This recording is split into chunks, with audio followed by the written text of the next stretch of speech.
You, bud. I'm Rodney Most. I've been training rabbit dogs for the last couple years now. This is my dog Doc here. He's 3, and he just turned 3 this past August.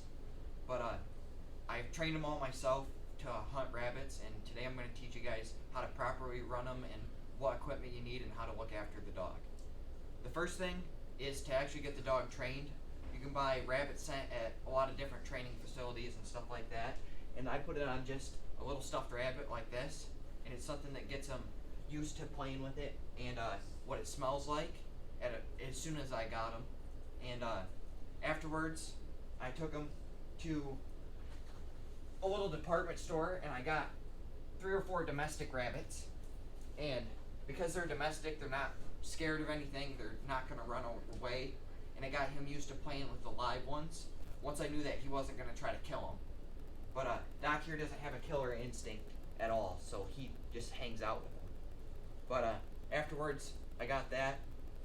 You take the dog and just get him used to playing with the rabbits, get him so they're not scared of him. But eventually it kind of happens on his own. Since he's a beagle, he has that natural hunting instinct to him, and he'll figure out all as he goes, and then it's just practice. And it takes years and years, but he's been running normally twice a week during the winter, sometimes 3 times a week, every day as soon as rabbit season opens till it closes, and just to get him used to it. The more practice the better, and it just takes that to make a good dog. Once you got that, I ran them for quite a while, and because of that, they run out of sight most of the time and stuff like that, so he got lost for 6.5 hours, 7 hours, because him and his brother got chasing a coyote and disappeared. So afterwards, I stepped up my gear to a little nicer stuff, and I bought 2 tracking collars. Garmin's? Yep, Garmin's. What'd those run ya? This handheld with 1 collar, I think, was like $8.50. So they're expensive, but it's worth it not to lose my dogs. And then I had to buy $8.50 either, people. Yeah. $850. Then it was $300 just for the second collar, and they're really nice. I can pull up my past hunts from a certain location. It tracks their distance, where they're at. Within 2 miles, I can tell where he is when he has his collar on, down to a meter area. So it's easy to find him. Within closer distance, I can point and see that he's 40 feet that way and the other one's 60 feet the other way. And it makes it a lot easier to figure out, and then plus it makes it easier to hunt, because rabbits make a circle as they run, and once the dog kicks them up, you can kind of get the pattern figured out by watching this and know right where the rabbit's coming from. More often than not, I don't even carry a gun. I just like getting the dogs out to chase them. But every once in a while I'll take a bow, but that never really pans out. But these are pretty expensive. This one's the one for Doc. I have all the names put on these per collar, and so 2 miles? 2 miles for being able to roughly get where they're at. It's rated to close proximity where they're at, within 2 miles, but it can pinpoint them at like 1.5 miles is their best. But it's worth their weight in gold to know exactly where my dogs are at all times. And I definitely advise getting those if it ever comes to that. Another big thing that I got is Shotcaller. This is mainly for the other dog, but Doc listens pretty well, but the other one's a little more bullheaded. And the Shotcaller is nice because if they get on something they're not supposed to, like chasing coyotes and stuff like that, you can stop them and turn them a lot quicker, because instead of not listening, you zap them once and they know better, so they do you have come back. Sound and then charge? Yeah, I have where it beeps as a warning, and then it actually can shock them. What brand's that one? This one is a sport dog, but it's just a generic one. It only goes to 75 yards. What did it run you? I think $200. Oh, really? Yeah, they're expensive, but I got the waterproof stuff and everything, because they'll splash right through puddles. I got a $50 one. It works pretty well. Yeah, I got this one just because I wanted to make sure it's gonna work. Waterproof helps. But these are really nice. Once you have them all the collars on, 3 collars stuck on him, because he has his normal basic collar with all of its info on it. He fills up his neck pretty well, so it's kind of big. That's why the Shotcaller only goes on the bigger dog. It's a little much for a Doc to be running around, being a 10-inch. But after that, come here. Once you get done with a hunt, it's important that you check over the dog to make sure, because they'll get ticks and stuff like that, which that's kind of unavoidable. But you want to make sure there's no major cuts on them. Because rabbits like to live in thick brush and briars and stuff like that, the dogs are constantly getting cut up by pickers. Normally, their ears will be bleeding in a couple spots, and just little pin pricks, but enough to get blood out of them, because they're pushing through those. And every once in a while they'll get cuts on their feet, and their tail will normally have blood on it.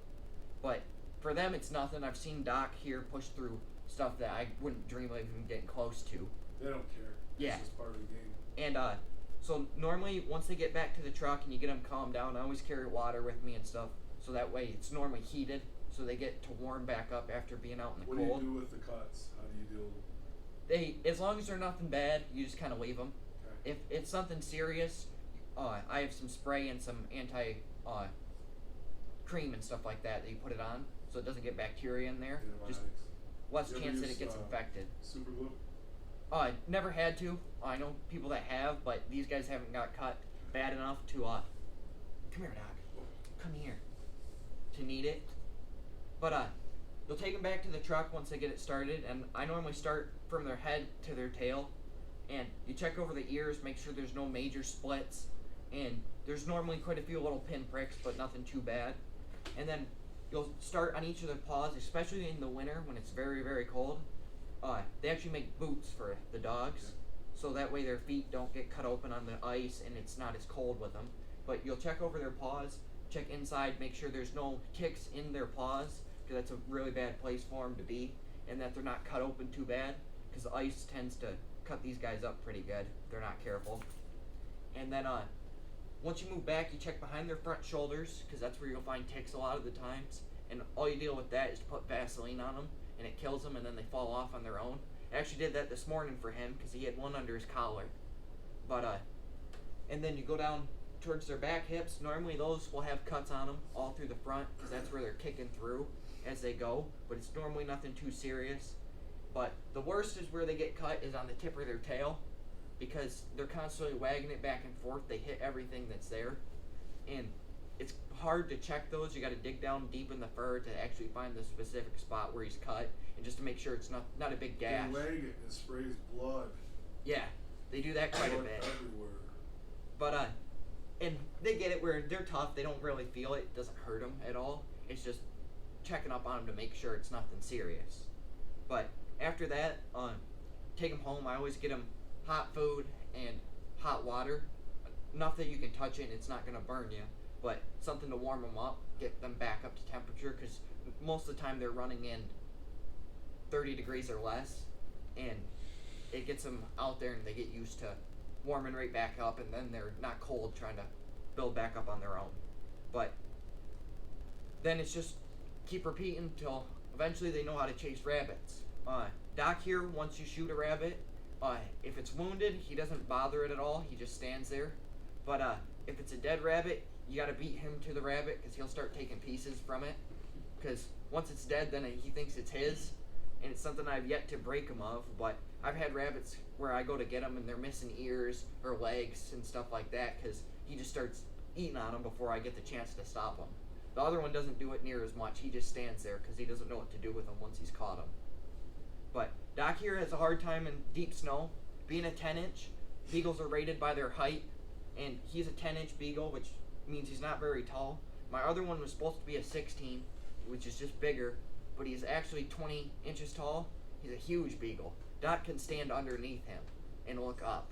So it's nice to have the two different varieties. Doc will wedge right into the little tiny holes that the other one can't go in, but he does pretty good for that aspect. But once the snow gets deep, if it doesn't have a hard layer on it, Doc really struggles, because instead of running everywhere, he has to jump everywhere, and it just makes it tough for him to get around. Not as bad as a wiener dog, but no, but he still struggles. But then Doc here barks really well.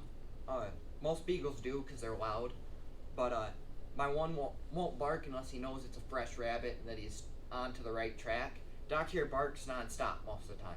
whether it's fresh or not, he's always going after it. So it's a good dog to pair with my other one, because when the other one's not barking, Doc is, so you can tell where they're at. Sure. And he hangs out with his brother most of the time, but once they lose a rabbit, then they both split up and start looking for it to try to re-find where it went. But Doc's the weaker one of the two when it comes to hunting rabbits, but he's just getting better. He just needs more practice. But that concludes my speech on how to properly run a rabbit dog. Cool, dude. Well done. Good doggy.